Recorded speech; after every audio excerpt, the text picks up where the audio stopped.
Okay, let's get this done fast. I'm just going to be sketching the images for you guys. We're going to start with something simple, like this scene from Star Wars now.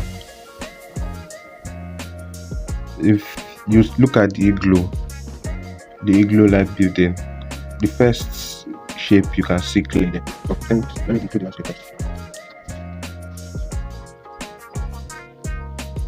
Let's say somewhere in the middle like this. Then the very first shape we can put into this image is this dome, and you can simplify that as a semicircle. You can draw a full circle if you're having issues, then cut your circle into two. This is the main shape over here.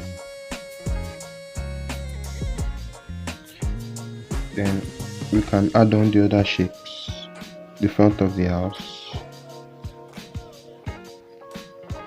which we can simplify into a box like this, and there is a side of the house over here.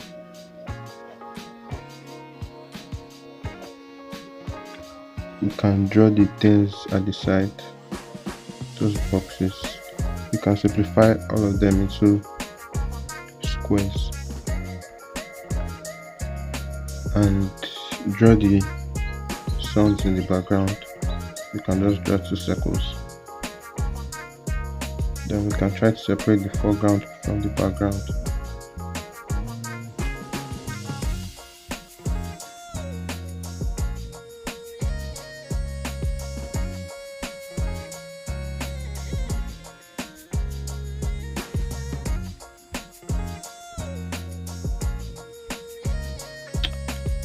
And see, very simple shapes. This is what I was expecting you guys to do. Nothing too complex, nothing too serious. Just simplify everything into simple shapes. Then if I want to make it three-dimensional, I can add another plane in front of the house. Make this place deep by just putting in some shading since light is coming from the back. Then I can add more depth.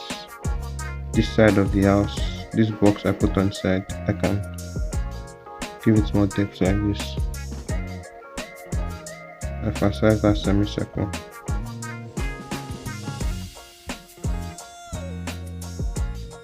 Then draw around our igloo like this. As you can see, it's a very simple process. The key here is not to get lost in the details, and these images are not super perfect or anything like that, but you can see we're able to capture what we need to capture very easily by using basic shapes. And if you see from the beginning here, I've not even used any eraser. Now if I want to finish this up, I can just erase over it, and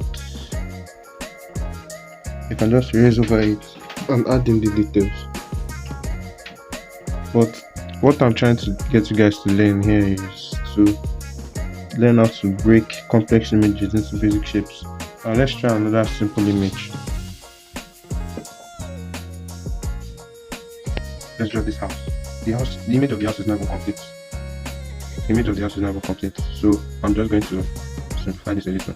Let's create a frame, and if you can see from the beginning, there is a shape like this. The top of the buildings move at an angle like this. This is something you guys are meant to teach you guys in perspective. I'll be teaching you that next week. I want you guys to focus on developing your shapes first before moving to perspective.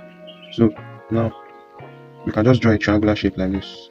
Make it look like it's going off the page. You don't have to draw it off the page. I'm just indicating. Then to draw the size of your building. This side of the building practically goes off the page, and this side stops just before it goes off the page. It's not angled. Stops just before it goes off the page.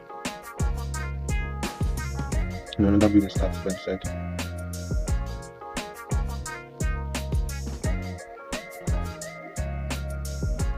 Now let's do the base of the building. Here I'm just going straight to three-dimensional because there's a lot of perspective here, and instead of all the stairs and everything in front, I'm just forgetting it.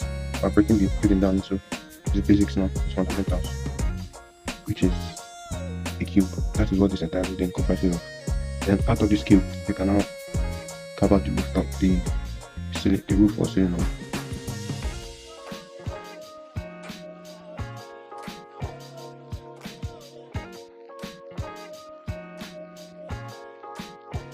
Then our stairs, let's put it somewhere here. I'm just making a rough sketch of this. I can see the whole thing is coming together. Our stairs, you can put it as like a triangular shape here. So let's put our stairs.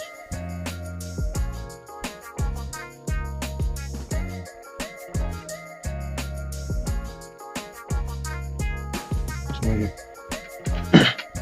So I'm not bothering about all the details. You can add in the windows later, you can always do that. That's something you can always add. But the key is being able to break your entire image down into basic shapes, like how I did here. You can also add in your street lamps.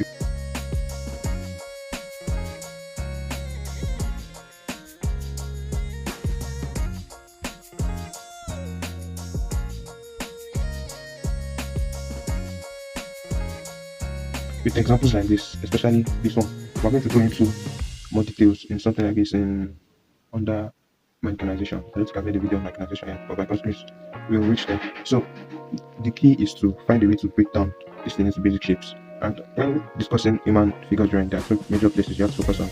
You have the rib cage and the pelvis. That's your waist bone and your rib cage. You should know what those bones are. So those are the major masses of the body. Then on that, you can add the head. You can add the hands. I see how I'm breaking the body into very simple shapes like this. Anytime the proportions are a bit off, but you get what I'm saying. Anytime I want to draw a person, this is what I'm thinking of. I'm not thinking of the muscles, I'm not thinking of all those things. This is what I'm thinking of, basic shapes. How can I use basic shapes to construct my image? How can I use basic shapes to construct my image? That is what I'm thinking of, and that is what you should be thinking of. Then on top of this, you can add your anatomy and all that, but this is what matters. This is all that matters.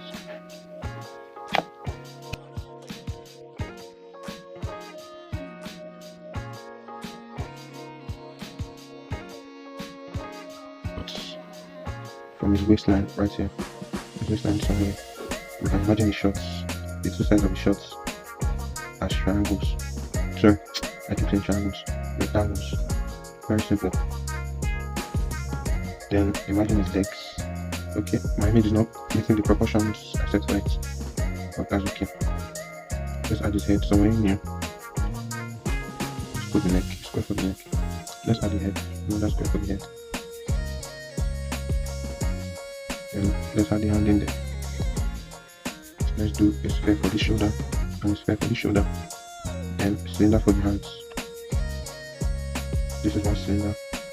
Then we're drawing another cylinder coming up like this. And for his gloves, you can use squares just to add in those gloves. I forget to have a perspective here, so I'm just trying to get the pose in.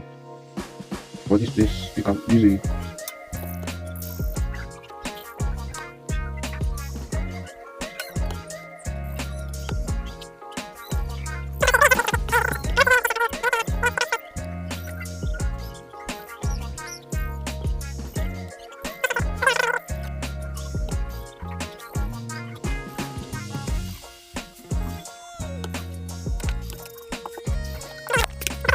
we've gotten our pose down, nothing too serious. All we used are very flat shapes, not much details, and we've gotten our pose. Now adding details is another story entirely, but now adding details will be much more easier. Let me just try erasing over this and putting a drawing on it.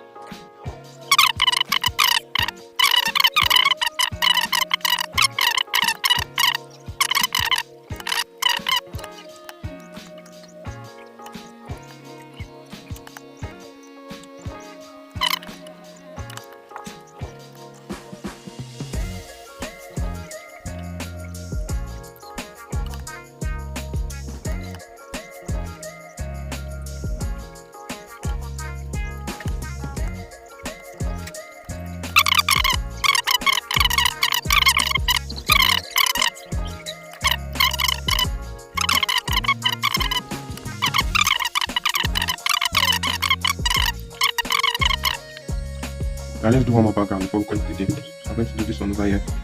I'm just going to frame the background inside the shape here. So I'm going to try to make this as quick as possible. You can see a dividing line that kind of comes, giving us some what of an horizon line. It lies pretty close to the middle of the page. And you can see kind of the sand, the banks of the lake form like a triangular shape like this. Then there's another shape somewhere in the foreground. Try to focus on shapes in the foreground before you move into the background. So here we have our lake. We've created our lake over here, and we have our main character somewhere in front. And there's some rocks at the base of the image here. Then let's put in our main character. Let's just sketch in very lightly.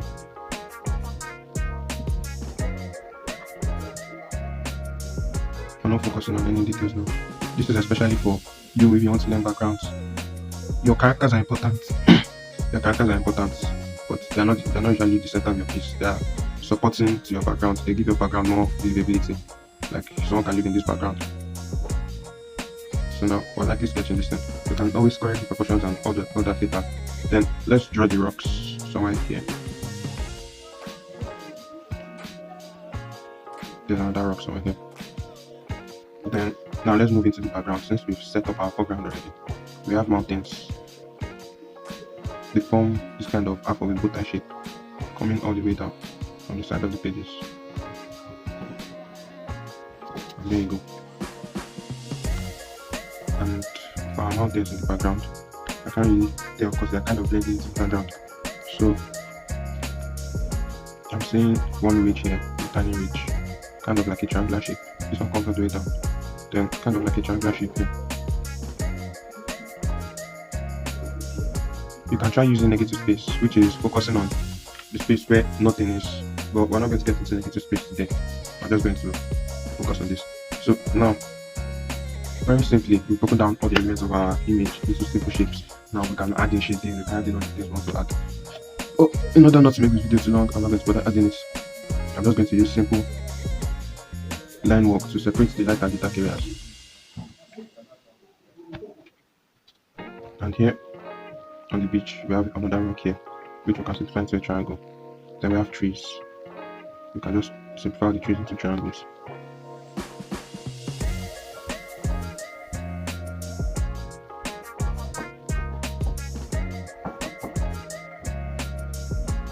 Very simplified. And this exercise, you might not see the importance now, but it helps you just break your image down into its very fundamental aspects and allows you to be able to effectively draw on top of this. Now, if I want to finish this over, I'll just erase over this, make it lighter. Then I'll start focusing on the details and draw out the details. All the marsh on the side of the hill here, and all that. But this is basically what I'll call a thumbnail. Here, I'm just focusing on the shapes, the simple shapes, and this stuff is very effective because I use this method in drawing a lot, and it is very effective. Let's draw ripples for our water here, like this, little by little. You can just keep adding details until you get the image you want. But the key is breaking your image down into simple shapes first before moving forward.